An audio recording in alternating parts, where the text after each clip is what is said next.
சில பேரை இப்படி சொல்றது உண்டு, அடுத்தவங்களை அனுசரித்து நடந்துக்க தெரியல, அவன் என்ன சார் மனுஷன் அப்படிம்பாங்க. சக மனிதர்களோட எப்படி பழகிறது அப்படின்னு தெரியாததுனாலேயே பல பேர் இன்னைக்கு சங்கடப்பட்டுக்கிட்டு இருக்கிறாங்க. வசதி வாய்ப்பெல்லாம் சரியாக இருக்கும், ஆனால் வாழ்க்கை சரியாக இருக்காது. இன்னொருத்தர்கிட்ட எப்படி பேசுறது பழகிறதுங்கிறது தெரியாததுனால தான் இந்த அவஸ்தை. சரி, இந்த அவஸ்தை இல்லாமல் வாழறது எப்படி? இதுக்கு அனுபவசாலிகள் சில வழிமுறைகளை சொல்கிறாங்க. அதெல்லாம் என்னென்னங்கிறத இப்போ தெரிஞ்சுக்குவோம். முதல்ல நம்ம நாக்கு நம்ம கண்ட்ரோலில் இருக்கணும். வார்த்தைகளை கொட்டி விட்டு அதுக்கப்புறம் அள்ள முடியாமல் கிடந்து கஷ்டப்படக்கூடாது. எப்படி பேசுகிறோங்கிறதும் முக்கியம், பேசுகிறப்ப எப்படி முகத்தை வச்சிருக்கிறோங்கிறதும் முக்கியம். அன்பாக பேசினாலும் நல்லா இருக்கும். அப்படி பேசுகிறப்ப ஆதரவாக அவர் தோள் மேலே ஒரு கையை போட்டுக்கிட்டு பேசினா இன்னமும் நல்லா இருக்கும். ரெண்டாவது விஷயம், இன்னொருத்தர்கிட்ட பேசுகிறப்போ வாக்குறுதிகளை அள்ளி வீசக்கூடாது.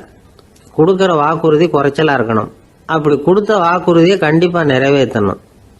நாம் ஒருத்தரை பாராட்டுறோம் அல்லது அவரை பற்றி அபிப்பிராயம் சொல்கிறோம்னா அது ஆக்கப்பூர்வமாக இருக்கணும். நம்ம பாராட்டு அல்லது விமர்சனம் அடுத்தவருடைய முன்னேற்றத்துக்கு உதவுறது மாதிரி இருக்கணும். நாம் சொல்கிறத கேட்டுட்டு அவன் தலையில் கையை வச்சுட்டு உட்காந்துடக்கூடாது. எப்பவும் உற்சாகமாக இருக்கணும், முகம் மலர்ச்சியாக இருக்கணும். மனுஷன் இருந்தால் வருத்தம், கவலை, ஏமாற்றம் எல்லாம் இருக்க தான் செய்யும். அதெல்லாம் மனசில் இருக்கட்டும். அந்த வருத்தமும் கவலையும் ஏமாற்றமும் சேர்ந்துக்கிட்டு நம்ம முகத்தில் இருக்கிற மலர்ச்சியை மூடி மறைக்கிறதுக்கு நாம் இடம் கொடுத்துடக்கூடாது. எந்த விஷயத்தை பற்றி யாருக்கிட்ட பேசினாலும் வெளிப்படையாக பேசணும், திறந்த மனசோட பேசணும். மூடி மறைச்சி முன்னு மூழ்கிக்கிட்டு இருக்கக்கூடாது. இன்னொருத்தர்கிட்ட பேசுகிறப்போ விவாதம் பண்ணுங்க, அது தப்பு இல்லை. ஆனால் வாதாடிக்கிட்டு இருக்கக்கூடாது. அதாவது என்ன சொல்கிறாங்கன்னா, டிஸ்கஸ் பண்ணலாம், ஆர்கியூ பண்ணக்கூடாதான். நம்மக்கிட்ட இருக்கிற நல்ல குணங்களை நாம் எடுத்து சொல்லிகிட்டு இருக்கக்கூடாது. அந்த நல்ல குணங்களே நம்மளை பற்றி எடுத்து சொல்லணும். அது மாதிரி நடந்துக்கணும். அதே மாதிரி அடுத்தவங்க கிட்ட உள்ள கெட்ட குணங்களை பற்றி அவசியம் இல்லாமல் நாம் பேச வேண்டியதில்லை. உங்களை பற்றி யாராவது தப்பாக பேசுகிறாங்களா, அப்படி அவங்க பேசுகிறதுல உண்மை இல்லையா அப்படின்னா அதை நீங்கள் பொருட்படுத்த வேண்டியதில்லை, விட்டுடலாம். அது தானாக போயிடும். ஒரு 4-5 பேரோட பேசிக்கிட்டு இருந்தீங்கன்னா எல்லாருக்கும் முக்கியத்துவம் கொடுங்க, யாரையும் அலட்சியப்படுத்தாதீங்க. தமாஷா பேசலாம், ஆனால் அவங்க தமாஷ் அடுத்தவங்களை கேலி பண்ணுறதா இருக்கக்கூடாது. நமக்கு கிடைக்க வேண்டியது கிடைக்கலையே அப்படிங்கிற தவிப்பு நம்மக்கிட்ட இருக்கக்கூடாது. அது தேவையில்லை. உங்கள் செயல்பாடுகள் தெளிவாக இருக்கட்டும், பாராட்டு தானாக அவங்கள தேடிட்டு வரும். இன்னொரு மனுஷனுடைய மனசில் கௌரவமான ஒரு இடத்த பிடிக்கணும்னா நாம் இந்த குணத்தையெல்லாம் நம்மக்கிட்ட வளர்த்துக்கணும். இதெல்லாம் அனுபவசாலிகள் சொல்லியிருக்கிற குறிப்புகள். இந்த குறிப்புகளை சரியாக புரிஞ்சுக்கணும், அது முக்கியம். தப்பாக புரிஞ்சுக்கிட்டா என்ன ஆகும் தெரியுமா? இதை கேளுங்க. ஒருத்தர் வந்தார், சார் அடுத்தவங்க தோள் மேலே கையை போட்டுக்கிட்டு அன்பாக பேசணும்னு சொன்னீங்க, அப்படி தான் பேசினேன். அவர் முதுகை கூட தட்டி கொடுத்தேன், என் வேலை போயிட்டுது சார், வீட்டுக்கு அனுப்பிச்சிட்டாங்க அப்படின்னார். யாருக்கிட்ட அப்படி பேசுனீங்கன்னு கேட்டோம். என் முதலாளிகிட்ட சார் அப்படிங்கிறார் ரொம்ப சோகமா.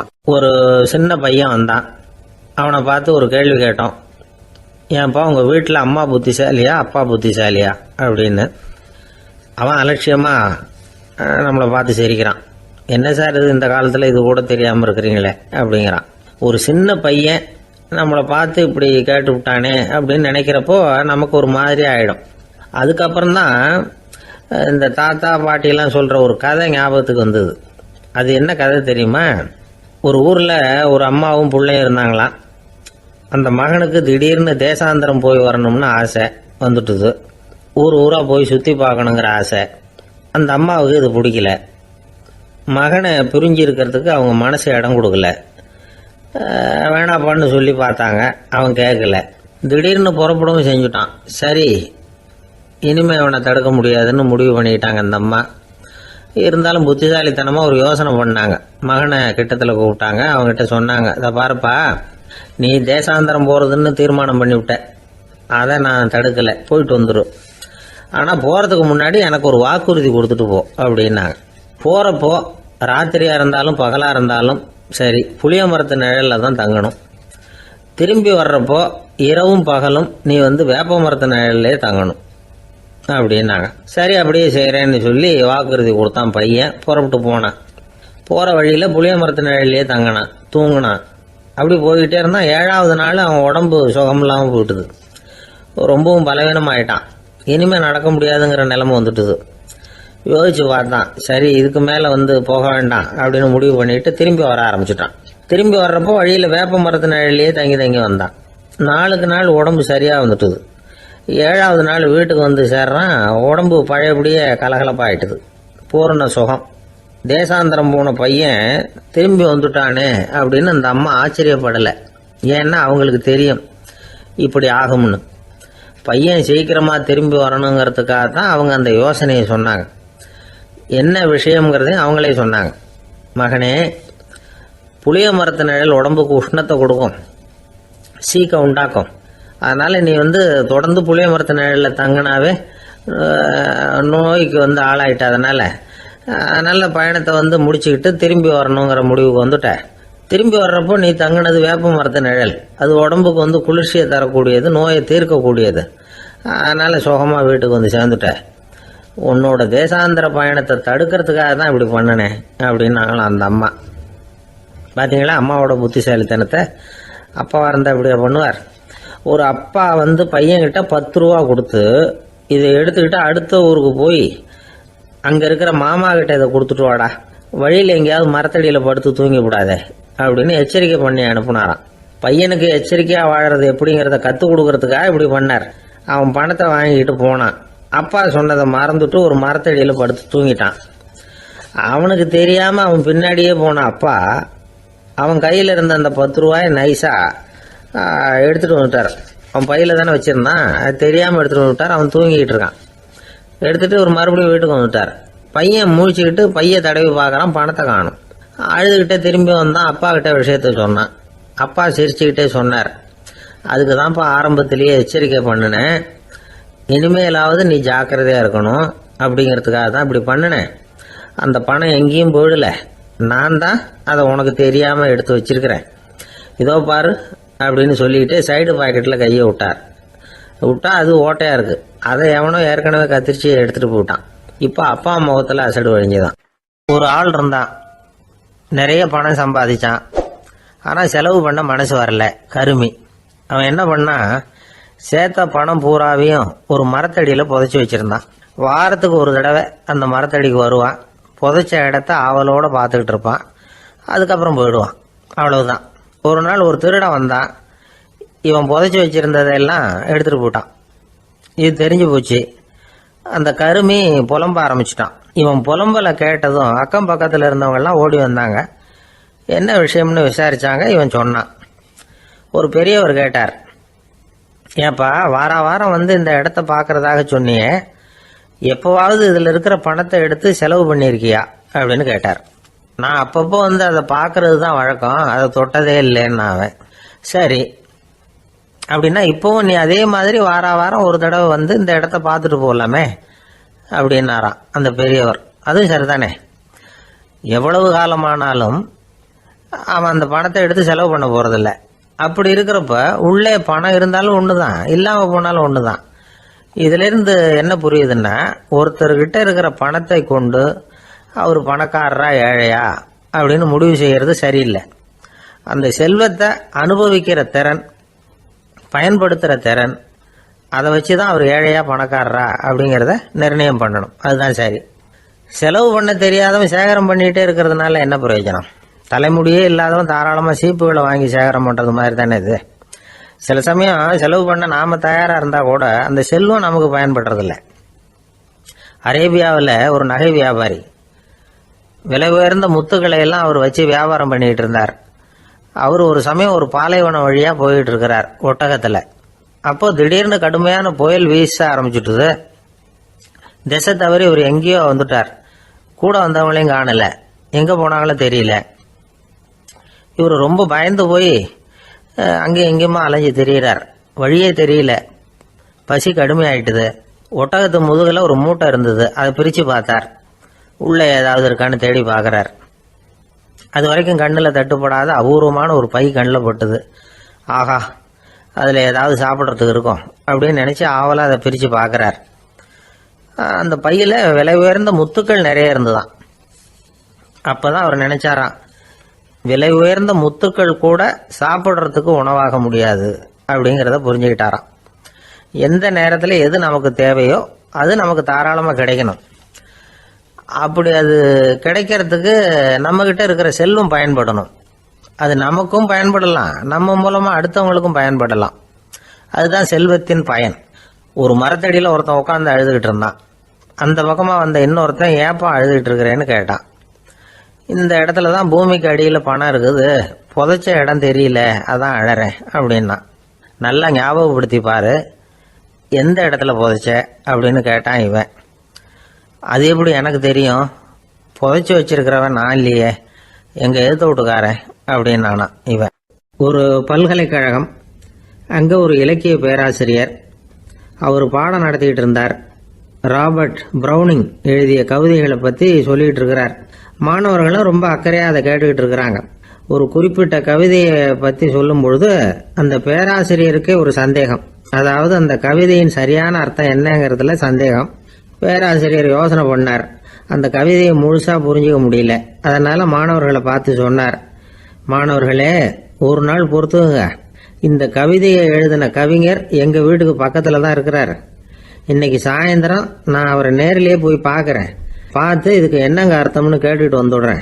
அதுக்கப்புறம் உங்ககிட்ட சொல்றேன் அப்படின்னாராம். அன்னைக்கு சாயந்தரமே அந்த பேராசிரியர் கவிஞரை தேடிக்கிட்டு போயிட்டார். கவிஞர் அவங்க வீட்டில் அவர் பாட்டு உட்காந்துருந்தாராம். இவர் போய் அவர் முன்னாடி உட்காந்தார். அப்புறம் கேட்டார், ஐயா, அந்த கவிதையின் முழு பொருள் என்னன்னு தெரிஞ்சுட்டு போறதுக்காக வந்திருக்கிறேன் அப்படின்னாராம். எந்த கவிதை அப்படின்னாராம் அவரு. இவர் அந்த கவிதையை சொல்லியிருக்கார். கவிஞர் கொஞ்சம் யோசனை பண்ணிவிட்டு அப்புறம் சொன்னாராம், பேராசிரியரே, நீங்க கொஞ்சம் தாமதமா வந்துட்டீங்கன்னாராம். இவருக்கு ஒன்றும் புரியல. நீங்க என்ன சொல்றீங்க, நான் தாமதமா வந்துட்டேன்னா? நீங்க தான் உயிரோடு இருக்கிறீங்களே, அப்படி இருக்கும்பொழுது நான் தாமதமா வந்துட்டேன்னா அது எப்படி அப்படின்னு இவர் குழம்பி இருக்கிறார். இப்ப கவிஞர் சொன்னாராம், ஐயா, நான் உயிரோட இருக்கிறேன்னா இல்லையாங்கிறது முக்கியம் இல்லை. நான் அந்த கவிதை வரிகளை எழுதினப்போ 2 பேருக்கு அதோட அர்த்தம் தெரிஞ்சிருந்தது. இப்போ ஒரே ஒருத்தருக்கு தான் அதோட அர்த்தம் தெரியும் அப்படின்னாராம். பேராசிரியர் யோசனை பண்ணியிருக்கார். அப்படின்னா அந்த ஒருத்தர் கவிஞர் ராபர்ட் ப்ரௌனிங்கை தவிர வேற யாரா இருக்க முடியும்? இவர் தான் அப்படிங்கிறத அவர் மனசுல நினைச்சுக்கிட்டார். அதனால சொன்னார், ஐயா, நான் தாமதமா வரல, அந்த கவிதையின் பொருள் என்ன அது சொல்லுங்கன்னார். பேராசிரியரே, நான் சொல்றது உங்களுக்கு புரியலன்னு நினைக்கிறேன். நான் இந்த வரிகளை எழுதினப்போ 2 பேருக்கு அதோட அர்த்தம் தெரிஞ்சிருந்தது. அந்த 2 பேர் யாருன்னா, ஒருத்தர் ராபர்ட் ப்ரௌனிங், அதாவது நான், இன்னொருத்தர் கடவுள். இப்போ அது கடவுளுக்கு மட்டும்தான் தெரியும். நானே இதை பத்தி பல தடவை யோசனை பண்ணி பார்த்தேன். இது ரொம்ப அழகானது, ஆனாலும் ரொம்ப வழுக்கலானது. அதை பிடிச்சிட்டோம்னு நினைச்சிட்டு இருக்கும் பொழுதே காத்து மாதிரி அது உங்ககிட்ட இருந்து ஓடி போயிடுது. எனக்கு ரொம்ப வருத்தமா தான் இருக்குது. நிச்சயமா நான் தான் இந்த வரிகளை எழுதியிருக்கிறேன். அதுல அர்த்தம் இருக்குங்கிறது எனக்கு தெரியும், அதை நான் உணர்றேன். ஆனா நீங்க என்ன மன்னிக்கணும், எனக்கே கூட அதை என்னால விளக்க முடியல. அப்படி இருக்கும் பொழுது உங்களுக்கு எப்படி அதை நான் விளக்க முடியும் அப்படின்னாரா அந்த கவிஞர். அனுபவிக்கப்படக்கூடிய எல்லாமே விளக்கப்படக்கூடிய ஒன்றல்ல, விளக்கப்படும் எல்லாமே அனுபவிக்கப்படக்கூடிய ஒன்றல்ல அப்படிங்கிறது ஞானிகளுடைய கருத்து. அதுக்காக தான் அந்த சம்பவம். வாழ்க்கையில் நீங்கள் தொடர்ந்து ஆய்வு செய்து கொண்டே இருக்கக்கூடிய விளக்கங்களை ஒருபோதும் அடைய முடியாத பரிமாணங்கள் இருக்கிறதுனால தான் அது அலுப்பு தட்டாமல் இருக்குது. உங்களால் நிறைய அனுபவிக்க முடியும், இருந்தாலும் நீங்கள் அனுபவித்து அறிந்த விஷயங்கள் கூட வார்த்தைகளால் விளக்கப்பட முடிவதில்லை அப்படிங்கிறது பெரியோர் சிந்தனை. இதெல்லாம் ஒரு பக்கம் இருக்கட்டும். நமக்கு தெரிஞ்ச பேராசிரியர் ஒருத்தர் 1 மணி நேரம் ரொம்ப விவரமா வகுப்பு எடுத்தார். கடைசியா சொன்னார், மாணவர்களே, ரொம்பவும் எளிமையா விளக்கமா எல்லா விவரமும் சொல்லியிருக்கிறேன். அதனால இதுல உங்களுக்கு சந்தேகம் வர்றதுக்கு வாய்ப்பே இல்லை. இருந்தாலும் கேட்க வேண்டிய கடமை கேட்கிறேன். இது வரைக்கும் நடத்தினதுல யாருக்காவது ஏதாவது சந்தேகம் உண்டா அப்படின்னு கேட்டாராம். எனக்கு ஒரே ஒரு சந்தேகம் தான் சார் அப்படின்னு எழுந்திரிச்சு நிக்கிறான் ஒருத்தன். என்னன்னு கேட்டாராம். இது வரைக்கும் நீங்க என்ன பாடம் சார் நடத்துனீங்க அப்படின்னானா அவன். பந்திக்கு முந்தர ஆசாமிகள் நம்மள பல பேர் உண்டு. அப்படி முந்தறதுக்கு கூட முயற்சி பண்றவங்க நிறைய பேர் இருக்கிறாங்க. இதுல என்ன ஒரு விஷயம்னா, பந்திக்கு முந்தறது கூட தப்பு இல்லை. ஆனா அப்படி ஒரு விருந்துல ஆளா போய் உட்காந்து சாப்பிட்டா கூட வெளியில வர்றப்ப என்ன பெரிய விருந்து வச்சுட்டான், சாம்பார்ல உப்பு இல்லை, ரசத்துல காரம் இல்லை அப்படின்னு குறை சொல்லிட்டே வர்றது இருக்கு பாருங்க, அது சரியில்லை, நாகரிகமும் இல்லை. கல்யாண பத்திரிகையில என்ன போட்டிருக்குது, என் பொண்ணுக்கும் இன்னார் பையனுக்கும் கல்யாணம், எல்லாரும் குடும்பத்தோட வந்திருந்து மணமக்களை ஆசீர்வதிக்கணும், இப்படித்தானே போட்டிருக்கோம். குடும்பத்தோட விருந்து சாப்பிட்டு சாப்பாடு எப்படி இருக்குன்னு அபிப்பிராயம் சொல்லிவிட்டு போங்க அப்படின்னா போட்டிருக்கு கல்யாண பத்திரிகையில. ஒருத்தர் வீட்டு விசேஷத்துக்கு போயிருக்கோம்னா எவ்வளவோ அசௌகரியங்கள் நமக்கு ஏற்படலாம். ஏராளமான கூட்டம் வந்திருக்கும். எல்லாரையும் அவங்க தனித்தனியாக கவனிச்சுக்கிட்டு இருக்க முடியாது. நாம தான் அனுசரித்து நடந்துக்கணும். நாமளா போய் வாழ்த்த வேண்டியவங்களை வாழ்த்தி விட்டு சேரணும். அதை விட்டுட்டு பத்திரிக்கை கொடுத்தானேன்னு போனேன், கவனிப்பே சரியில்லை அப்படின்னு புலம்பிக்கிட்டு இருக்கக்கூடாது. ஒரு விருந்துக்கு போனால் அங்கே எப்படி நடந்துக்கணும் அப்படிங்கிறத பற்றி கூட அனுபவசாலிகள் சில விவரங்கள்லாம் சொல்லியிருக்கிறாங்க. இந்த காலத்தில் கல்யாணம், பிறந்த நாள், அது இதுன்னு நிறைய விருந்துகள் நடக்குது. அதெல்லாம் எதுக்காக? மனித உறவுகளை வளர்த்துக்கிறதுக்காக தான், வேற எதுக்கு? ஒரு விருந்துக்கு போனால் அமைதியாக பொறுமையாக போய் உட்காரணும். அடித்து பிடிச்சிக்கிட்டு இடத்த பிடிக்க போகிறேன் அப்படின்னு நிற்கக்கூடாது. முதல் பந்தி நடந்துக்கிட்டு இருந்தால் அது முடிஞ்சு இலை எடுத்து சுத்தம் பண்ணதுக்கு அப்புறம் போய் உட்கார்றது தான் நாகரீகம். இலை எடுக்கிறதுக்கு முன்னாடியே அங்கே போய் உட்காந்தா நல்லா இருக்காது. நீங்கள் சாப்பிட்டுட்டு உட்காந்துருக்கீங்களா, சாப்பிட்றதுக்கு உட்காந்துருக்கீங்களா, பார்க்குறவங்களுக்கு சந்தேகம் வந்துடும். அதே மாதிரி இலையில எல்லா ஐட்டமும் பரிமாறினதுக்கு அப்புறம் சாப்பிட ஆரம்பிக்கணும். ஒவ்வொரு ஐட்டமாக வைக்க வைக்க நாம் பாட்டுக்கு எடுத்து உள்ளே தள்ளிகிட்டே இருந்தோம்னா எதை வச்சோம் எதை வைக்கலன்னு பரிமாறினவரே குழம்பி போயிடுவார். ஏன்னா எப்போ பார்த்தாலும் இலை காலியாகவே இருக்கும். சாப்பிட்றப்போ உங்கள் சாப்பாட்டையே நீங்கள் கவனிக்கணும். அடுத்தவங்க இலையில என்ன இருக்குது, பக்கத்தில் இருக்கிறவர் எதை அதிகமாக சாப்பிட்றார், இதெல்லாம் நமக்கு என்னத்துக்கு? எல்லாரும் சாப்பிட்டு முடிக்கிற வரைக்கும் பொறுமையாக இருக்கிறது தான் நல்லது. நீங்கள் மட்டும் திடீர்னு பாதியில் எழுந்திரிச்சு பக்கத்தில் இருக்கிறவங்களுக்கு சங்கடமாக இருக்குமேங்கிறதெல்லாம் யோசிக்காமல் நீங்கள் பாட்டு எழுந்திரிச்சு போகக்கூடாது. பக்கத்தில் உள்ளவங்க உங்களை எழுந்திரிக்க சொன்னால் எழுந்திரிச்சு போகலாம். விருந்துகளில் சாப்பாட்டை வீணாக்கிறதே ஒரு நாகரிகமாக போட்டுது. இந்த காலத்தில் சாப்பாட்டுக்கே கஷ்டப்பட்டுக்கிட்டு பல பேர் இந்த உலகத்தில் இருக்கிறப்போ சாப்பாட்டை வீணாக்கிறது எவ்வளோ பெரிய மோசங்கிறத நினச்சி பார்க்கணும். வேணுங்கிற அளவுக்கு கேட்டு வாங்கி சாப்பிட்றது தான் முறை. விருந்தில் இந்த பஃபே அப்படின்னு சொல்லி ஒரு முறை சொல்கிறாங்கல்ல, அதாவது உணவு வகைகளையெல்லாம் பொதுவாக ஒரு இடத்துல வச்சுடுறது, நமக்கு தேவையானதை நாமே எடுத்துட்டு ஒரு தட்டில் போட்டுக்கிட்டு சாப்பிட வேண்டியது. இதில் கூட சில பேர் தேவைக்கு அதிகமாக எடுத்து போட்டுக்கிட்டு வீணாக்குறாங்க. சில சமயம் கடைசியாக சாப்பிட போகிறவங்களுக்கு எல்லா ஐட்டமும் கிடைக்காம போகலாம். அதை போய் பெருசு பண்ணிகிட்டு இருக்கக்கூடாது. என்ன சார் இந்த அளவுக்கு கூடவா நாகரிகம் தெரியாமல் இருக்கிறோம், இதை போய் பெருசாக சொல்ல வந்துட்டீங்களே அப்படின்னு நினைக்கலாம்.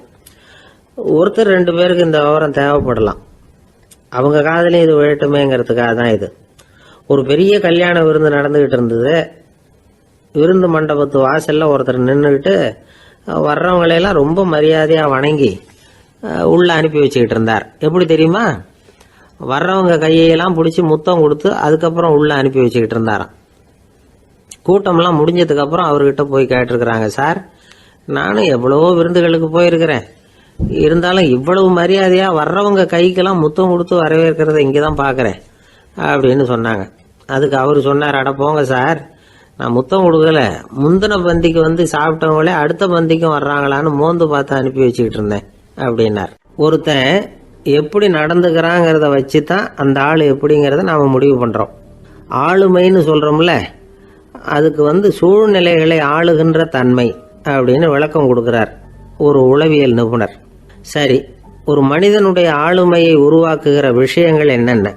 பிறப்பு, வளர்க்கப்பட்ட விதம், படிப்பு, நண்பர்கள், சமுதாயம், இப்படி நிறைய உண்டு. ஆளுமையின் அடிப்படையில் சில மனநோய்கள் உண்டாகுது. அதெல்லாம் என்னென்னங்கிறத தெரிஞ்சு வச்சுக்கிட்டோம்னா நம்ம கூட இருக்கிறவங்கள அடையாளம் கண்டுபிடிக்கிறதுக்கு அது ரொம்ப உபயோகமாக இருக்கும். ஃப்ரெனாய்டு ஆளுமை அப்படின்னு ஒன்று. இந்த கோளாறு உள்ளவங்க எப்படி இருப்பாங்க தெரியுமா? அதிக உணர்ச்சி, சந்தேகம், பொறாமை இதெல்லாம் அதிகமாக இருக்கும். வளைஞ்சு கொடுக்க மாட்டாங்க. அடுத்தவங்களோட இணக்கமான உறவு இருக்காது. அவங்க செய்கிற தப்புக்கெல்லாம் அடுத்தவங்களை குறை சொல்லிகிட்டு இருப்பாங்க. இது ஒரு ரகம். அடுத்தது ஸ்கிசாய்டு ஆளுமை அப்படின்னு சொல்கிறாங்க. இந்த கோளாறு உள்ளவங்க அடுத்தவங்களோட பழக கூச்சப்படுவாங்க. சின்ன வயசுலேயே இது ஆரம்பமாயிடுது. பகல் கனவுலேயே சஞ்சரிப்பாங்க. அவங்களுடைய விரோதம், கோபம் இதை கூட வெளியில் காட்டிக்க முடியாமல் இருப்பாங்க. இவங்களுக்கு அகமுகம், பிரச்சனைகள்லேருந்து ஒதுங்கி எதுலேயும் ஈடுபாடு இல்லாதவங்களாக இருப்பாங்க. இப்படி ஒரு ரகம். அடுத்தது சைக்ளோதமிக் ஆளுமை அப்படின்னு சொல்கிறாங்க. அது என்னென்னா, உணர்ச்சிகளில் ஏற்றத்தாழ்வு அதிகமாக இருக்குமா. சில சமயம் பார்த்தா மகிழ்ச்சியாக இருப்பாங்க, சில சமயம் சோகமாக உட்காந்துருப்பாங்க. அவங்க மனநிலைக்கு தகுந்த மாதிரி சமூக நிகழ்ச்சிகளில் பங்கெடுத்துக்குவாங்க. இன்னொரு வகை என்னென்னா எண்ணப்பீடிகை ஆளுமை அப்படின்னு பேர் வச்சிருக்கிறாங்க. அதுக்கு இவங்களுக்கெல்லாம் கரெக்டாக இருக்கணும், எல்லாம் சட்டத்திட்டம், இதுலேயும் ஒரு ஒழுங்குமுறை, இப்படி எதிர்பார்க்குற மனோபாவம். இவங்க எதிர்பார்ப்புக்கும் வரன்முறைக்கும் மற்றவங்க கட்டுப்படணும்னு நினைப்பாங்க. இந்த நிலைமை நீடிச்சா என்ன ஆகும் தெரியுமா? அலைக்கழிக்கிற எண்ணங்கள் திரும்ப திரும்ப ஒரே செயலை செய்ய தூண்டுற மன தளர்ச்சிக்கு ஆளாயிடுறாங்க. அடுத்தது ஹிஸ்டீரியா ஆளுமை. சின்ன விஷயத்தையெல்லாம் பெருசுபடுத்தி நாடகமாக்குற நடிகர்கள் இவங்க. உணர்ச்சி அதிகம் உள்ளவங்க. இவங்க மன எழுச்சியில் பக்குவமின்மை, குழந்தைத்தனம், முதிர்ச்சியின்மை எல்லாம் இருக்கும். தன்னலம் மிக்க குணம். பிறர் தன்னை மட்டுமே கவனிக்கணும்னு நினச்சி செயல்படுறது, இதெல்லாம் இவங்க அடையாளம். அடுத்த ரகம் எப்படின்னா வளர்ச்சியற்ற ஆளுமைன்னு சொல்கிறாங்க. அடுத்தவங்களோட இணங்கி போக முடியாதவங்க, அறிவு, மன எழுச்சி, சமூக உறவு இதில் எல்லாம் போதுமான வளர்ச்சியையும் நிறைவையும் பெற முடியாதவங்க. இவங்களால வாழ்க்கையில் முன்னேற முடியாது. பிச்சைக்காரங்க, குற்றவாளிகள் இவங்க கிட்டெல்லாம் இது மாதிரியான ஆளுமை அதிகமாக இருக்குமா. அடுத்தது என்னென்னா சோர்வுடைய ஆளுமை. எதுலேயும் உற்சாகம் இல்லாமல் சோர்ந்து போயிருப்பாங்க. அதுக்கெல்லாம் நமக்கு வலிமை இல்லைப்பா அப்படின்னு சொல்லிட்டு இருப்பாங்க. சின்ன விஷயங்களுக்கெல்லாம் அதிர்ச்சி அடையிறது, வாழ்வின் சுவையை அனுபவிக்க முடியாதவங்க. இன்னொரு ரகம் இது கொதித்தெழும் ஆளுமைங்கிறாங்க. எதுக்கு எடுத்தாலும் ஆத்திரம், குரோதம், வன் செயல் இதிலெல்லாம் ஈடுபாடு இப்படி உள்ளவங்க. நத்தை வகை ஆளுமை அப்படின்னு ஒன்று. அடுத்தவங்க மேலே விரோதம் இருக்கும், அடிக்கணுங்கிற எண்ணம் இருக்கும். ஆனால் அதை அப்படியே வெளியில் காட்டாமல் அதே சமயம் அமைதியான முறையில் வெறுப்பை வெளிக்காட்டுற ரகம். இவங்கெல்லாம் பேசாமல் கம்முன்னு இருந்துக்கிட்டே நினைச்சதை நிறைவேற்றிக்கிடுவாங்க. முன்ஜாக்கிரதை ஆளுமை அப்படின்னு ஒரு ரகமா. பாதுகாப்பின்மை, சந்தேகம், முழுமையின்மை, அறவேக்காட்டுத்தனம் இந்த மனப்போக்கு அதிகமாக இருக்கிறதுனால அகம்பாவம், புடிவாதம், எச்சரிக்கை எல்லாம் அளவுக்கு மீறி இருக்கும். இதுவரைக்கும் நாம் பேசிக்கிட்டு இருந்த ஆளுமை பண்புகள் அளவுக்கு அதிகமாக போயிட்டுதுன்னா ஆளுமை கோளாறுகள் ஏற்படும். அதன் அடிப்படையில் மனவியாதிகள் வருமா. அதனால் இணக்கமான எல்லாரும் விரும்புகிற இயல்பான ஆளுமையை பெறுவதற்கு நாம் முயற்சி செய்யணும் அப்படிங்கிறது மனோதத்துவ நிபுணர்களுடைய ஆலோசனை. ஒருத்தர் ஒரு மனோதத்துவ டாக்டரை தேடிட்டு வந்தாராம். டாக்டர், எனக்கு மனசில் ஏதோ வியாதி, ஆளுமை கோளாறு, அதாவது எனக்கு சீக்கிரமாக செத்து போனால் தேவையில்லைன்னு தோணுது அப்படின்னாராம். உடனே அந்த டாக்டர், சரி அப்படின்னா இங்கே இருங்க, நான் வைத்தியம் பார்க்குறேன் அப்படின்னாராம். ஒருத்தர் முகத்தை தொங்க போட்டுக்கிட்டு ஒரு மாதிரியாக வந்தார். என்ன விஷயம்னு விசாரித்தேன். என்னுடைய நண்பன் ஒருத்தங்கிட்ட கருத்து வேறுபாடு, இனிமேல் நமக்குள்ளே எந்த சம்மந்தமும் வேணாம்னு நட்பை முறிச்சிட்டு வந்துட்டேன்னா. நண்பர்கள்னு இருந்தால் கருத்து வேறுபாடு வரத்தான் செய்யும்னு. கருத்து வேறுபாடு வராமல் இருக்கிறதுக்கு ஏதாவது வழி உண்டா அப்படின்னு கேட்டாங்க. அதை பற்றி நிபுணர்கள் சில யோசனைகளை சொல்லியிருக்கிறாங்கன்னு. முதல் விஷயம் என்னென்னா, உங்கள் நண்பனுக்கு ஒரு செய்தி சொல்லணும்னா அதை நீங்களே நேரடியாக சொல்லுங்கள், அல்லது உங்கள் கைப்பட கடிதம் எழுதுங்க. அதாவது நேரடி தொடர்பு முக்கியம். அதை விட்டுட்டு இன்னொருத்தர் மூலமாக நண்பர்களுக்கு செய்தி அனுப்புனா நீங்கள் சொல்கிற செய்தி அப்படியே போய் சேராது, அது சேதமாயிடும். கூட்டி குறைச்சி சொல்லிவிடுவாங்க, அது குழப்பத்தில் கொண்டாந்து விட்டுரும். இது ஒரு யோசனை. ரெண்டாவது யோசனை என்னென்னா, நீங்கள் ஒரு நல்ல காரியத்தை செய்யும் பொழுது உங்கள் நண்பரையும் சேர்த்துக்குங்க, அவருக்கும் அதில் ஒரு ஈடுபாட்டை உருவாக்குங்க. மூணாவது யோசனை, நம்ம பக்கத்தில் இருக்கிற நண்பர் மகிழ்ச்சி அடைகிற மாதிரி ஏதாவது செய்யணும். சின்ன சின்ன செயல்களாக இருந்தாலும் பரவாயில்ல, அவர் நமக்கு எதுவும் செய்யலையே, நாம் எதுக்கு செய்யணும் அப்படின்னு நினச்சிக்கிட்டு இருக்கக்கூடாது. நாலாவது யோசனை என்னென்னா, உங்களுக்கு ஒரு பிரச்சனையா அல்லது உங்கள் நண்பருக்கு ஒரு பிரச்சனையா, எதுவாக இருந்தாலும் 2 பேரும் சேர்ந்து உட்காந்து ஆலோசனை பண்ணுங்கள். நம்ம யோசனையும் கேட்கப்படுதே அப்படிங்கிற நினைப்பே அவருக்கு ஒரு மன நிறைவை உண்டாக்குமா. 5வது யோசனை, உங்கள் நண்பர் ஏதோ ஒரு காரியத்தை செய்கிறார், நீங்கள் உடனே அவசரப்பட்டு நீ செய்கிறது தப்புன்னு தீர்ப்பு சொல்லக்கூடாது. அவர் அதை செய்யறதுக்கான நியாயங்கள் எவ்வளோ இருக்கும், அதை புரிஞ்சுக்கிறதுக்கு முயற்சி பண்ணணும். 6வது யோசனை, உங்கள் நண்பர் என்ன சொன்னாலும் அதை பொறுமையாக கேளுங்க. அவர் சொல்கிறத புரிஞ்சுக்கணும், அவர் சொல்ல விரும்புகிறத புரிஞ்சுக்கணும், அவர் சொல்ல முடியாமல் தவிக்கிறதையும் புரிஞ்சுக்கணும். இப்படி 3 விதமாகவும் அவரை புரிஞ்சுக்கிட்டு அதுக்கு தகுந்த மாதிரி செயல்படணும். 7வது யோசனை என்னென்னா, உங்கள் நண்பர் உங்ககிட்ட ஏதோ ஒரு கருத்தை சொல்கிறார், அது உங்களுக்கு பிடிக்கல, அதுக்காக உடனே நீ சொல்கிறது சரியில்லை, நான் ஒத்துக்க மாட்டேன் அப்படின்லாம் மறுத்துக்கிட்டு இருக்கக்கூடாது. அவர் சொல்கிறத கேட்கணும், பொறுமையாக சிந்திக்கணும், அதுக்கப்புறம் பதில் சொல்லணும். இப்படிலாம் நடந்துக்கிட்டால் நண்பர்களுக்குள்ள கருத்து வேறுபாடு வர்றதுக்கு வாய்ப்பே இருக்காது அப்படின்னு வல்லுநர்கள் தொகுத்து சொல்லியிருக்கிறாங்க இந்த யோசனைகளை. எனக்கு தெரிஞ்ச சில நண்பர்கள் உண்டு, அவங்களுக்குள்ளேயும் கருத்து வேறுபாடுகள் வராமல் இருக்கிறதுக்கு சில நுட்பங்களை கையாளுறது உண்டு. ஒருத்தர் சொன்னார், அந்த டாக்டர் சின்ன வயசுலேருந்து என் கூட பழகினவர், நாங்கள் 2 பேரும் இணை பிரியாத நண்பர்கள். இருந்தாலும் எனக்கு உடம்பு சரியில்லைன்னா நான் அவர்கிட்ட வைத்தியம் பார்த்துக்க மாட்டேன் அப்படின்னார் ஒருத்தர். ஏன் அப்படின்னு கேட்டேன். எங்கள் நட்பு கெட்டுப்படக்கூடாது இல்லையா, அதனால தான் அப்படின்னார் இவர். ஒரு சிகை அலங்கார கூடம். ரொம்ப சுறுசுறுப்பாக எல்லாரும் வேலை செஞ்சுக்கிட்டு இருக்கிறாங்க. முடி வெட்டிக்க வந்திருக்கிறவங்க நிறைய பேர் எல்லாரும் வரிசையாக உட்காந்துருக்குறாங்க. அந்த சமயத்தில் திடீர்னு கதவை திறந்துக்கிட்டு ஒருத்தர் உள்ளே வர்றார். அவர் ஒரு பெரிய மனிதர். அவரும் முடி வெட்டிக்கிறதுக்காக தான் உள்ளே வந்திருக்கிறார். அவரை பார்த்த உடனே அங்கே வரிசையில் உட்காந்துருந்தவங்க எல்லாரும் எழுந்திரிச்சு அவர்கிட்ட வந்துட்டாங்க. அவரை சுற்றி நின்றுக்கிட்டாங்க. எப்படி இருக்கிறீங்க, நல்லா இருக்கீங்களா அப்படின்னு விசாரிக்க ஆரம்பிச்சிட்டாங்க. எல்லாம் முடிஞ்சதும் வந்தவர் கேட்டார், வரிசையில் கடைசியாக இருக்கிறவர் யார் அப்படின்னு கேட்டார். ஏன்னு கேட்டாங்க. நான் அதுக்கு அடுத்தபடியாக உட்காரணும், அதுக்காக தான் கேட்குறேன் அப்படின்னார்.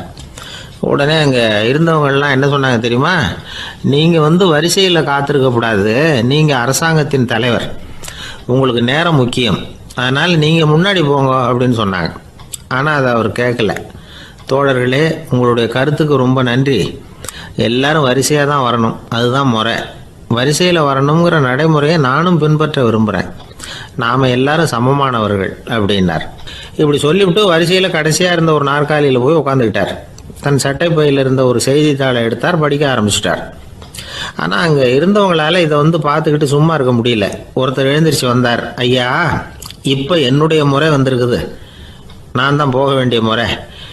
உங்களை இங்கே காத்திருக்க வைக்கிறத விட ஒரு 5 ஆண்டுகளுக்கு கூட நான் முடி வெட்டிக்காமே இருந்துட முடியும் அப்படின்னார்.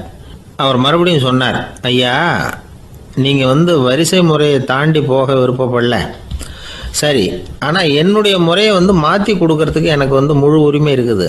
இதுக்கு பதிலாக உங்களுடைய கடைசி இடத்த நான் எடுத்துக்கிறேன், இதை நீங்கள் மறுக்க முடியாதுன்னார். அங்கே இருந்த மற்றவங்களும் இதை ஒரு மனசாக வற்புறுத்த ஆரம்பிச்சிட்டாங்க. அந்த பெரிய மனிதர் பார்த்தார், சரின்னு கடைசியாக ஒத்துக்கிட்டார். அவர் யார் தெரியுமா? அவர் தான் மாவீரர் லெனின். ரஷ்யாவில் கிரெம்ளின் சிகை அலங்கார கூடத்தில் தான் இது நடந்தது. எல்லாரும் இந்நாட்டு மன்னர்கள்னு வாயளவில் பேசுகிறதுல என்ன பிரயோஜனம்?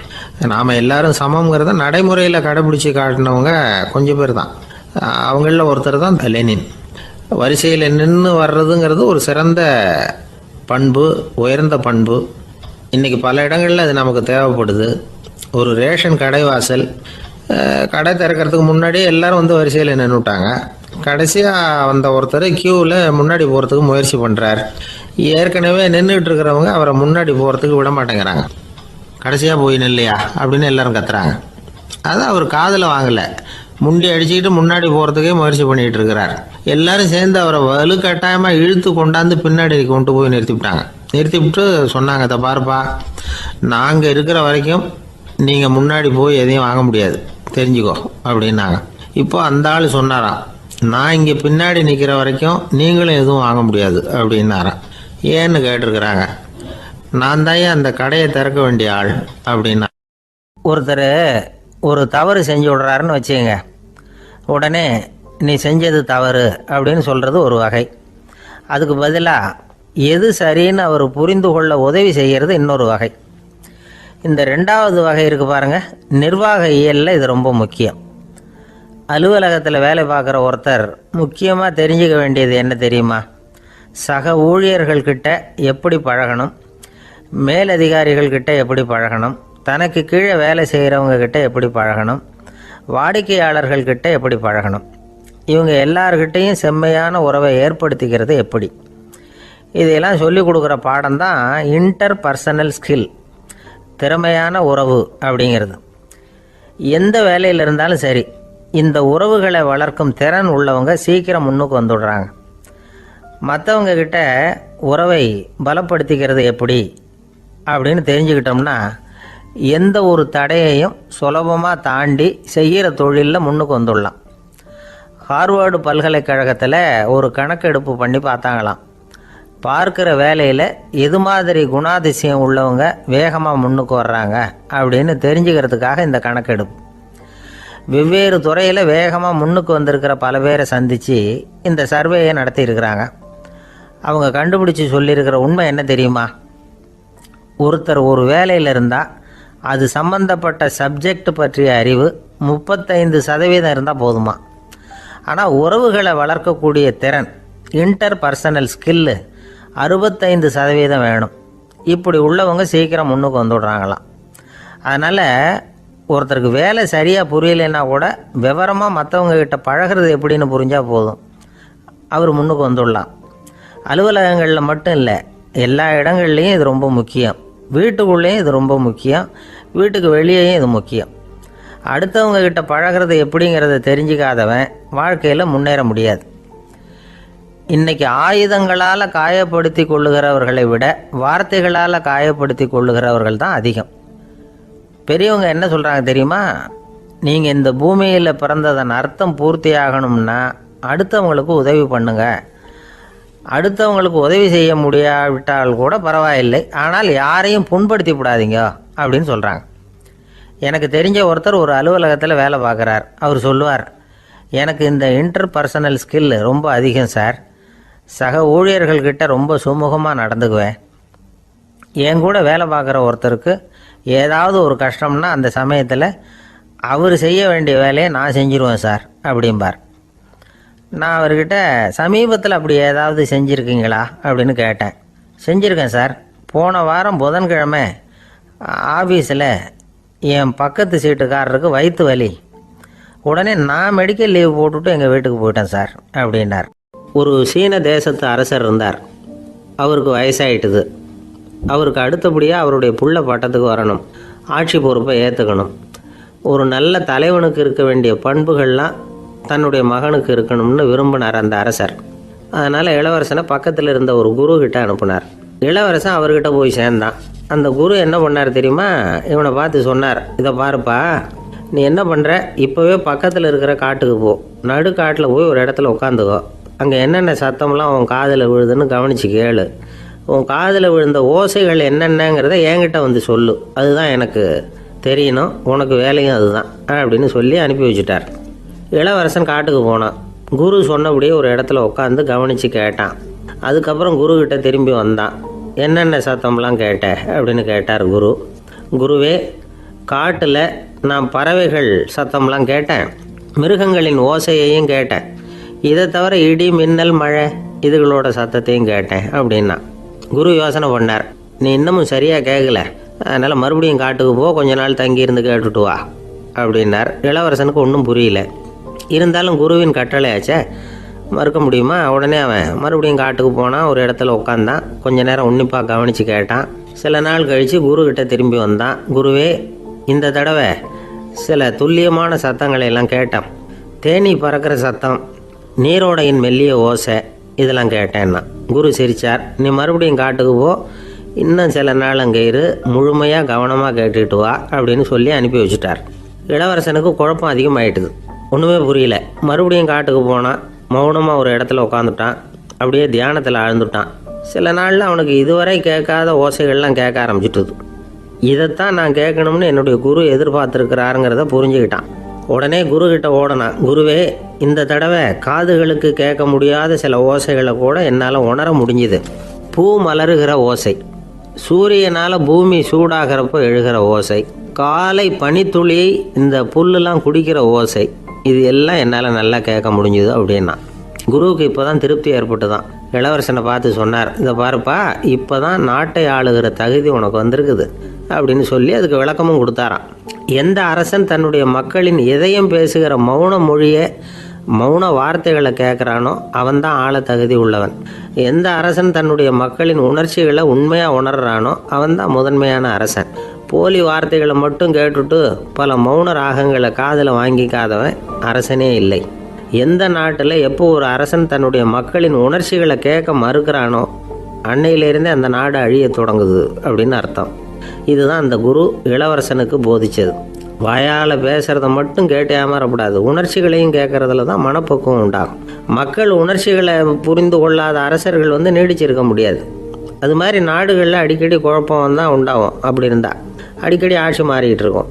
அப்படிப்பட்ட ஒரு தேசம், அங்கே ஒரு சிறைச்சாலையில் 3 கைதிகள் பேசிக்கிட்டு இருந்தாங்க. ஒருத்தன் சொன்னான், நான் இந்த நாட்டு ராஜாவை எதிர்த்து பேசிக்கிட்டு இருந்தேன், அதனால் என்னை பிடிச்சி கொண்டாந்து இங்கே போட்டுட்டாங்க அப்படின்னா ஒருத்தன். இன்னொருத்தன் சொன்னான், நான் இந்த நாட்டு ராஜாவை ஆதரித்து பேசிக்கிட்டு இருந்தேன், அதனால் என்னை பிடிச்சி கொண்டாந்து இங்கே தள்ளிவிட்டாங்க அப்படின்னா. அது சரி, நீ என்ன தப்பு பண்ண அப்படின்னு சொல்லி 3வது ஆளை பார்த்து இவங்க கேட்டாங்க. அதுக்கு அந்த ஆள் சொல்கிறான், நான் தான் இந்த நாட்டு ராஜா அப்படின்னானா. ஒரு நண்பர், அவர்கிட்ட பேசிக்கிட்டு இருந்தேன். மனித உறவுகள் பற்றி அவர் சொல்லிகிட்டு இருந்தார். அமெரிக்காவில் தந்தை மகன் உறவு எப்படி இருக்குது அப்படிங்கிறத விளக்கிறதுக்கு அவர் ஒரு கதையை சொன்னார். ஒரு அப்பா பகல் பூராவும் அலுவலகத்தில் வேலை, ஓடி ஆடி உழைச்சிக்கிட்டு களைச்சி போய் ராத்திரி 10 மணிக்கு மேலே வீடு திரும்பினான். வீட்டு வாசலில் அவரோட மகன் காத்துக்கிட்டு இருக்கிறான். இன்னமும் தூங்கலை. அப்பா வாசல்லையே தடுத்து நிறுத்தி, அப்பா உனக்கு சம்பளம் எவ்வளவு அப்படின்னு கேட்குறான். ஏற்கனவே ஆஃபீஸு பிரச்சனைகளால் அலுத்து போய் திரும்புகிற அப்பாவுக்கு கோவம் வந்துடுது.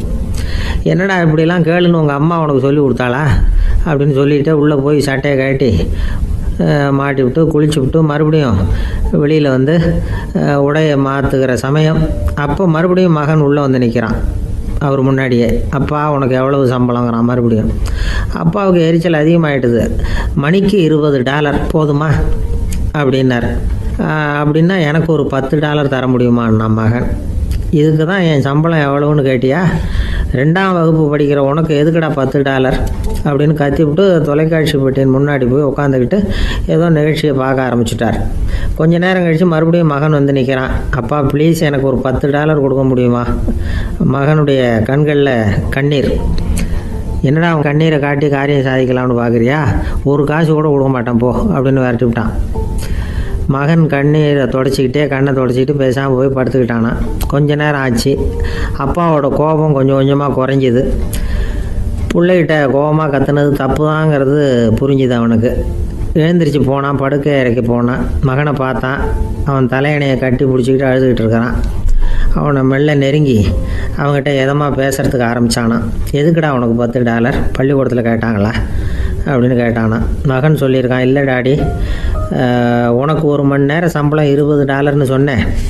நீ ஏற்கனவே எனக்கு கொடுத்த பாக்கெட் மணி $10 என்கிட்ட இருக்குது. இப்போ நீ இன்னொரு $10 கொடுத்தீங்கன்னா அதையும் சேர்த்து $20 ஆகிடும். அந்த $20 நான் உனக்கு கொடுத்துருவேன்.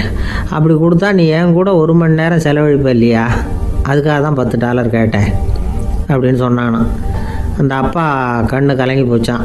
ஆதரவோடு தன்னுடைய மகனை கட்டி பிடிச்சி அழ ஆரம்பிச்சிட்டாராம். இதுதான் நண்பர் சொன்ன கதை. அமெரிக்கா மட்டும் இல்லை, உலகம் பூராவும் இன்றைக்கி மனித உறவுகள் இப்படி தான் மாறிட்டு இருக்கு. பெரியவர்கள் அறிவுரை என்ன தெரியுமா? உங்கள் குழந்தைகளிடமிருந்து குழந்தை பருவத்தை பிரித்து விடாதீர்கள் அப்படிங்கிறது தான்.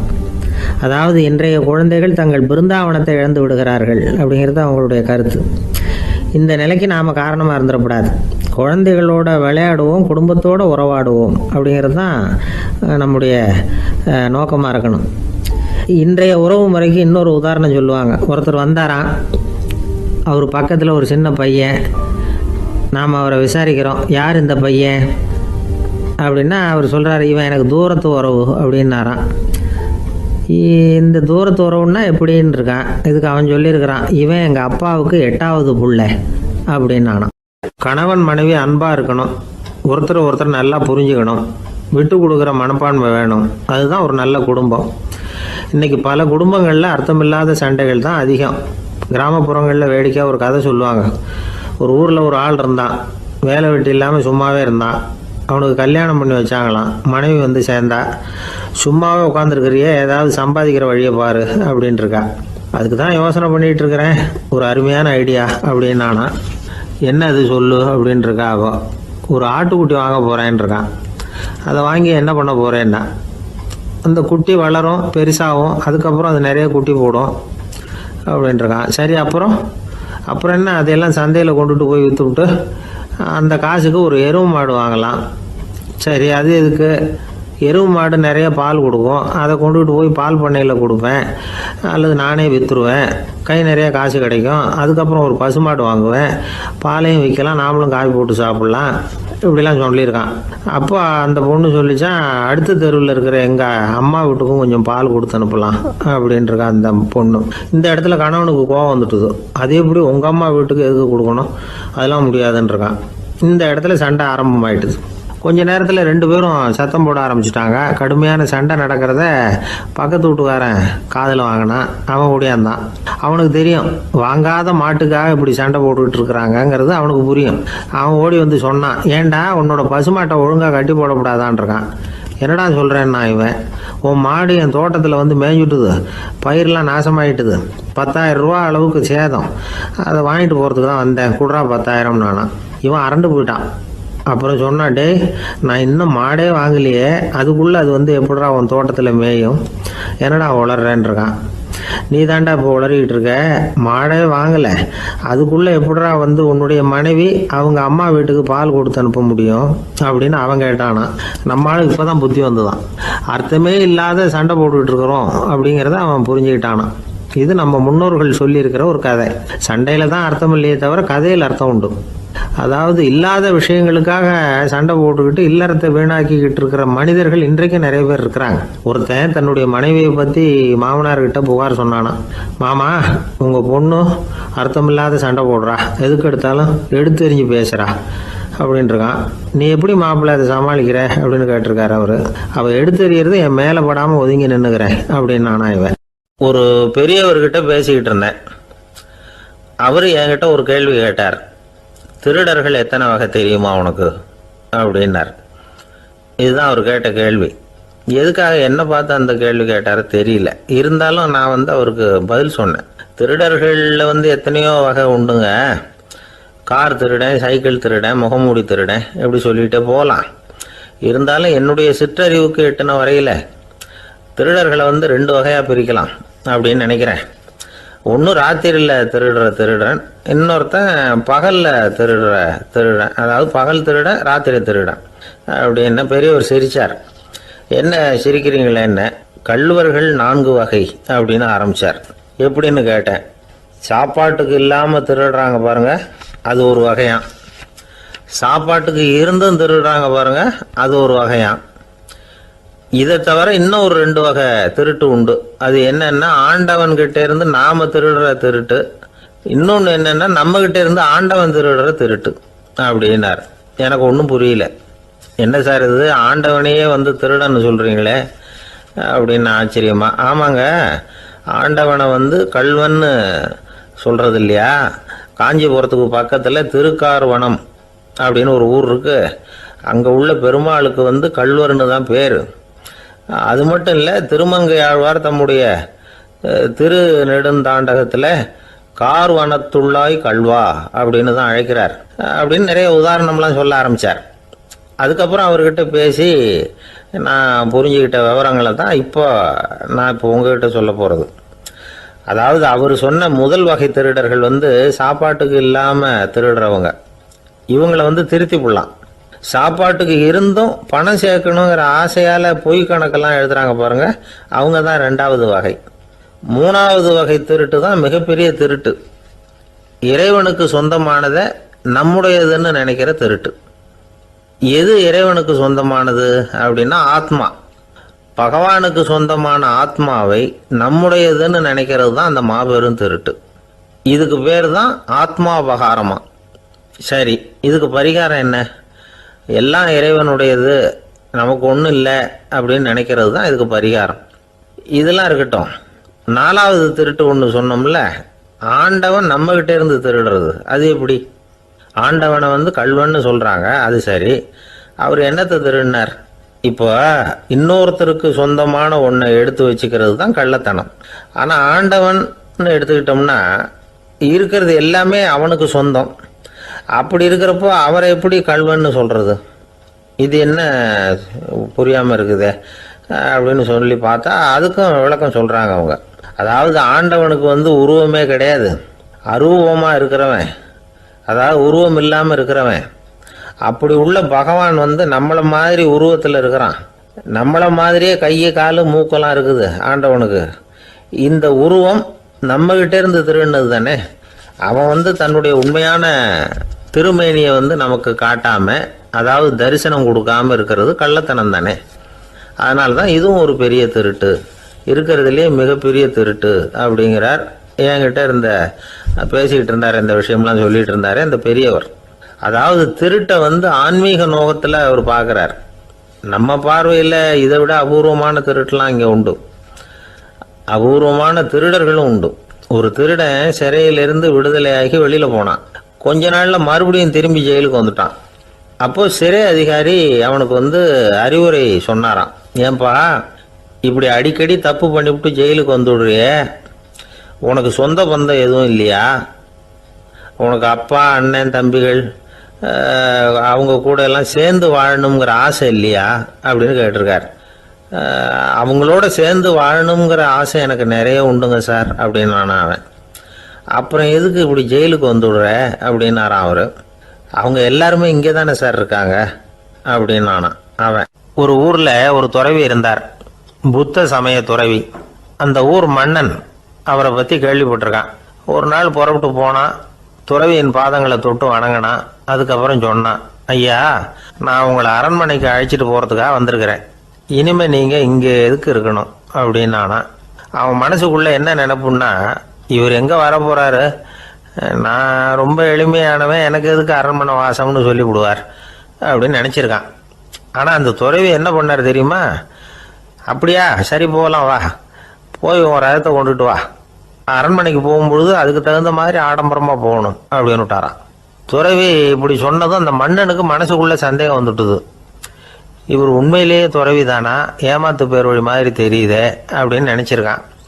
இருந்தாலும் இனிமேல் என்ன பண்ணுறது, சொல்லியாச்சு. ரதத்தை கொண்டுகிட்டு வந்தான். துறவி ஏறி உக்காந்தார். பக்கத்தில் ராஜா. அவர் ரொம்ப உற்சாகமாக வரார். இவன் ரொம்ப சோர்ந்து போய் வரான். துறவி மரத்தடியிலேயே வாழ்ந்து பழக்கப்பட்டவர், அரண்மனையில் எளிமையாக ஒரு இடத்துல உட்காந்துக்குவார் அப்படின்னு நினச்சான். ஆனால் அப்படி இல்லை. அரண்மனைக்கு வந்த உடனே அந்த துறவி அதை கொண்டுட்டு வா, இதை கொண்டுட்டு வான்னு சொல்லி உத்தரவு போட ஆரம்பிச்சிட்டார். அரண்மனையில் இருந்தால் அரசனை மாதிரி இருக்கணும் அப்படிங்கிறார். ராத்திரி பூரா சௌகரியமாக தூங்கினார். பகலில் அரண்மனை தோட்டத்தில் உலாவ வேண்டியது, நீச்சல் குளத்தில் குளிக்க வேண்டியது, இப்படியே பொழுது போக்கிட்டு இருக்கிறார். அந்த அரண்மனையில் துறவி மகிழ்ச்சியாக இருக்கிறார். மன்னனால் அப்படி இருக்க முடியல. அவருக்கு எந்த கவலையும் இல்லை, இவனுக்கு அரசாங்க கவலைகள். துறவி அப்படி இருக்கிறத இவனால் தாங்கிக்க முடியல. ஒரு நாள் அவர்கிட்டயே போய், நான் உங்ககிட்ட கொஞ்சம் பேசணும்னு நானாம். துறவி பார்த்தார். நான் இந்த அரண்மனைக்கு வரும்பொழுதே நீ என்னமோ என்கிட்ட கேட்கணும்னு நினைச்ச, ஏன் காலதாமதம்? நீ அனாவசியமாக உன்னையே தொந்தரவு பண்ணிகிட்டு இருக்கிற, நீ கவலையாக இருக்கேங்கிறது எனக்கு புரியுது. நான் மரத்தடியில் இருந்தப்போ கூட என்னை அடிக்கடி சந்திச்சுக்கிட்டு இருப்பேன், ஏதாவது விளக்கம் கேட்கறது உண்டு. இங்கே வந்த பிறகு என்னை சந்திக்கிறது கூட அபூர்வமாக போயிட்டுது. நீ இப்போ என்ன கேட்க போறேங்கிறது எனக்கு தெரியும், இருந்தாலும் கேள் அப்படின்னாராம். வேற ஒன்றும் இல்லைங்க, இப்போ உங்களுக்கும் எனக்கு என்ன வித்தியாசம்? 2 பேரும் அரண்மனையில் தான் இருக்கிறோம். நீங்கள் மகிழ்ச்சியாக இருக்கிறீங்க, நான் அப்படி இருக்க முடியல. இவ்வளவுக்கும் நீங்கள் முன்னாடி இருந்தது மாதிரி இல்லை. தினமும் தங்க தேர் கேட்குறீங்க, உயர்தரமான ஆடைகள் அணிகிறீங்க, சுவையான சாப்பாடு. இப்படி இருக்கிறப்போ உங்களுக்கும் எனக்கு என்ன வித்தியாசம்? இதுதான் மன்னனுடைய கேள்வி. இதுக்கு பதில் சொல்கிறேன், என் கூட புறப்பட்டு வா, இந்த நகரத்துக்கு வெளியில் போவோம் அப்படின்னு சொல்லி அரசனை கூப்பிட்டுக்கிட்டு ஊர் எல்லைக்கு சேர்ந்தார் துறவி. அங்கே போய் சொன்னார், இதை பாருப்பா, இந்த இடத்த தான் தேடிக்கிட்டு இருந்தேன். இனிமே நான் திரும்பி வர போகிறதில்ல. நீ என்னோட வர்றியா, திரும்பி போறியா அப்படின்னார். நான் எப்படிங்க உங்கள் கூட வர முடியும்? என்னுடைய நாடு, என்னுடைய சொத்துக்கள், மனைவி, மக்கள் எல்லாத்தையும் விட்டுட்டு எப்படிங்க வர்றதுன்னா. இப்போ அந்த துறவி சொன்னார், இப்போ வித்தியாசத்தை தெரிஞ்சுக்கிட்டியா? நான் அரண்மனையில் இருந்தேன், எல்லா வித பொருள்களும் உடையவனாக இருந்தேன், ஆனால் எதையும் சொந்தம் கொண்டாடுறவனா இருக்கல. ஆனால் நீ அப்படி இல்லை, எல்லாத்தையும் சொந்தம் கொண்டாடிக்கிட்டு இருக்கிற. இதுதான் நமக்குள்ள வித்தியாசம் அப்படின்னு சொன்னார். அரண்மனை ஆடைகளை அப்படியே களைஞ்சார், அரசங்கிட்ட கொடுத்தார். உன்னுடைய ஆடைகளை நீயே வச்சுக்கோன்னார். அவர் பாட்டுக்கு நடந்து போனார், திரும்பியே பார்க்கல. அரசனுக்கு அப்போதான் தன்னுடைய அறியாமை விளங்குச்சான். இதிலிருந்து நாம் புரிஞ்சிக்க வேண்டியது என்னன்னா, இந்த உலகத்தில் எத்தனையோ பொருள்கள், அதையெல்லாம் முறையாக பயன்படுத்தினா மகிழ்ச்சி. அதை விட்டுட்டு அதுக்கெல்லாம் சொந்தம் கொண்டாட ஆரம்பித்தா கவலை. நம்ம ஆட்கள் சொந்தம் கொண்டாடுற விதமே தனி. ஒரு ஆள் இன்னொருத்தங்கிட்ட ஒரு கொடை கடன் வாங்கியிருந்தான், திருப்பி கொடுக்கல. கொடையை கொடுத்தவன் கேட்டான், என்கிட்ட கடன் வாங்கினிய கொடை, அதை கொஞ்சம் திருப்பி தர்றியான்னா. அது உனக்கு இப்போ அவசரமாக தேவைப்படுதா அப்படின்னு கேட்டான் இவன். எனக்கு தேவைப்படலை, அந்த கொடையை நான் யாருக்கிட்ட வாங்கியிருந்தேனோ அவனுக்கு இப்போ அது அவசரமாக தேவைப்படுது அப்படின்னானா அந்த ஆள். ஒரு ஊரில் ஒரு புகழ்பெற்ற பத்திரிகையாளர் இருந்தார். அவர் ஒரு நாள் திடீர்னு இறந்து போயிட்டார். அதுக்கப்புறம் நேராக சொர்க்கத்துக்கு போனார். சொர்க்கத்தின் வாசலில் நின்றுக்கிட்டு இருந்த ஒருத்தர் அவரை தடுத்தார். இதை பாரு, ஏற்கனவே இங்கே 12 பத்திரிகையாளர்கள் இருக்கிறாங்க, அவங்களுக்கே இங்கே வேலை இல்லை. அதுக்கு என்ன காரணம்னா, சொர்க்கத்தில் திடுக்கிடும் செய்திகள்லாம் ஒன்றும் கிடையாது. அப்படி என்ன இருக்க போகுது? இங்கே எல்லாம் அது ஒழுங்காக நடந்துகிட்டு இருக்கோம். எல்லாம் ஒழுங்காக நடந்தால் பத்திரிகைகளுக்கு சுவாரஸ்யமான கொலை கொள்ளை தீ வைப்பு இது மாதிரி எதுவும் இங்கே இல்லை. ஏற்கனவே இங்கே இருக்கிறவங்க எல்லாரும் மரத்தடியில் உட்காந்துக்கிட்டு தியானம் பண்ணிகிட்டு இருக்கிறாங்க. அந்த ஒரே செய்தி தான் தினமும் இங்கே வந்துக்கிட்டு இருக்குது. அதை படிக்கிறதுக்கே இங்கே ஆள் கிடையாது. அதனால் நான் என்ன சொல்கிறேன்னா, நீ பேசாமல் நரகத்துக்கே போயிடு. அங்கே எவ்வளவோ நிகழ்ச்சிகள் நடந்துக்கிட்டு இருக்கு. அங்கே தான் அதிகமான பத்திரிகையாளர்கள் தேவைப்படுறாங்க. அங்கே உனக்கு நிறைய வேலை இருக்கும். அதை செய்கிறதில்ல நீயும் மகிழ்ச்சியாக இருக்கலாம் அப்படின்னு சொன்னாராம். அங்கே அந்த சொர்க்கத்தின் வாசலில் நின்றுக்கிட்டு இருந்தவர். இந்த பத்திரிகையாளர் அங்கேயே நின்று கொஞ்சம் யோசனை பண்ணார். இவருக்கு சொர்க்கத்திலே இருக்கணும்னு தான் ஆசை. அதனால் மெதுவாக அவர்கிட்ட பேசினாராம். ஐயா, என்னை ஒரு 24 மணி நேரம் இங்கே உள்ளே இருக்கிறதுக்கு அனுமதி கொடுங்க. இங்கே இருக்கிற பல பத்திரிகையாளர்களை எனக்கு தெரியும். அவங்களில் சில பேரை சமாதானப்படுத்தி மெதுவாக பேசி நரகத்துக்கு அனுப்பி வச்சுட்றேன். நான் இங்கே இருந்துக்கிறேன். உங்கள் கணக்குப்படி 12 பேருக்கு மேலே இங்கே தாண்டாது. அப்படி பார்த்துக்கிறேன் அப்படின்னாராம். அவரும் யோசனை பண்ணி பார்த்துட்டு, சரி அப்படியே உனக்கு அனுமதி கொடுக்குறேன். ஆனால் ஒரு விஷயம், 24 மணி நேரம் தான் அனுமதி, அதுக்குள்ளே எல்லாம் நடக்கணும் அப்படின்ட்டுருக்கார். சரின்னு சொல்லிவிட்டு இந்த பத்திரிகையாளர் உள்ளே போனார். யோசனை பண்ணார். திட்டம் போட்டு ஒரு பொருளையை கிளப்பி விட்டார். சக பத்திரிகையாளர்கள் எல்லாம் கூப்பிட்டு சொன்னாராம், இந்த பாருங்க, நரகத்தில் ஒரு பெரிய தினசரி பேப்பரை கொண்டுகிட்டு வர்றதுக்காக திட்டம் போட்டுக்கிட்டு இருக்காங்க. அதுக்கு பல அதிகாரிகள் தேவைப்படுறாங்க. நிறைய சம்பளம் கிடைக்கும். யார் யாரெல்லாம் நரகத்துக்கு போக ஆசைப்படுறாங்களோ அவங்கெல்லாம் போகலாம் அப்படின்னு ஒரு பொருளையை கிளப்பி விட்டார். 24 மணி நேரம் கழித்து வாசல் பக்கம் போனார். அங்கே இருந்தவர்கிட்ட எத்தனை பேர் வெளியேறினாங்கன்னு விசாரிச்சாராம். அப்போ அவர் இவரை, நீ வெளியே போகக்கூடாது, முதல்ல உள்ளே தான் இருக்கணும் அப்படின்னு தடுத்தாராம். அப்புறம் சொன்னாராம், நீ சொன்ன செய்தியை கேட்டதும் இங்கே இருந்த எல்லா பத்திரிகையாளர்களுமே நரகத்துக்கு போயிட்டாங்கப்பா, உள்ளே யாருமே இல்லை, அதனால் நீ உள்ளே இருக்கலாம் அப்படின்னாராம். இதை கேட்டதும் இந்த பத்திரிகையாளரே குழம்பி போயிட்டார். ஒருவேளை உண்மையிலேயே நரகத்தில் புதுசாக பத்திரிகை ஏதாவது ஆரம்பிக்க போகிறாங்களோ அப்படின்னு அவரே நினைக்க ஆரம்பிச்சிட்டாராம். அப்புறம் சொன்னாராம், ஐயா என்னை விட்டுருங்க, நான் நரகத்துக்கே போயிடுறேன், அங்கே ஏதோ விசேஷம் இருக்கணும் அப்படின்னாராம். இல்லைன்னா இத்தனை பேரும் ஒட்டு மொத்தமாக அங்கே போகிறதுக்கு சான்ஸே இல்லை, என்னை தடுக்காதீங்கன்னு கெஞ்ச ஆரம்பிச்சிட்டாராம். மற்றவங்க நம்பணுங்கிறதுக்காக ஒரு பொருளையை கிளப்பி விட்டார். கடைசியில் தானே அந்த பொருளைக்கு ஆளாயிட்டார். அதாவது பிறரை ஏமாற்றிய அவரது மனம் கடைசியில் அவரையே ஏமாற்ற ஆரம்பிச்சுட்டு பாருங்க. நீங்கள் இப்படி அடுத்தவங்களை ஏமாத்துறதுக்கு உங்கள் மனசை பழக்கப்படுத்துறீங்க, ஆனால் கடைசியில் அதனால் நீங்களே ஏமாற்றப்படுகிறீர்கள் அப்படிங்கிறது பெரியவர்களுடைய புத்திமதி. அதனால் உங்கள் மனசுக்கிட்ட ரொம்ப எச்சரிக்கையாக இருங்கோ அப்படிங்கிறாங்க. நம்ம ஆளுங்க அங்கே போய் என்ன சொல்லுவாங்கன்னா, இந்த பாரு அங்கே போகாத இங்கே போகாதேன்னு பயமுறுத்துறது உண்டு. சில பேர் அங்கே பேய் இருக்குது, பிசாசு இருக்குது அப்படின்னு பொருளையை கிளப்பி விடுறது உண்டு. இருட்டு நேரம் காட்டு வழியாக ஒருத்தன் போய்கிட்டு இருக்கிறான். அங்கே பேய் பிசாசு நடமாட்டம் இருக்கிறதாக வதந்தி. இவன் பயந்துக்கிட்டே வேகமாக போகிறான். காடு முடிஞ்சு மெயின் ரோட்டுக்கு வந்து சேர்ந்தான். அப்பாடா, ஒரு பஸ்ஸு நின்றுட்டு இருக்கு தனியாக. இருட்டில் லேசாக தெரிஞ்சுது. ஓடி போய் ஏறி உள்ளே உட்காந்துக்கிட்டான். பயந்துக்கிட்டே போனவன் அப்புறம் தான் தெரியுது உள்ள யாருமே இல்லை, டிரைவரும் இல்லை, கண்டக்டரும் இல்லை, வேற யாரும் இல்லை. இவனுக்கு பேய் பயம் அதிகமாக போட்டுது. ஏன்னா நடு ராத்திரி. இந்த நேரம் பார்த்து அந்த பஸ்ஸு தானே நகர ஆரம்பிச்சுதான். இவனுக்கு இன்னும் பயம் அதிகமாக போட்டுது. ஏன்னா டிரைவர் சீட்டு காலியாக இருக்குது, பஸ்ஸு நகருது. இவன் உடம்பு பூரா நடுங்க ஆரம்பிச்சுட்டுது. வீல்னு கத்தலாமான்னு பார்த்தான். அந்த நேரம் பார்த்து அவன் தோளில் ஒரு கை விழுந்துதான். திடுக்கிட்டு திரும்பி பார்த்துருக்குறான். அங்கே டிரைவர் நிற்கிறார்.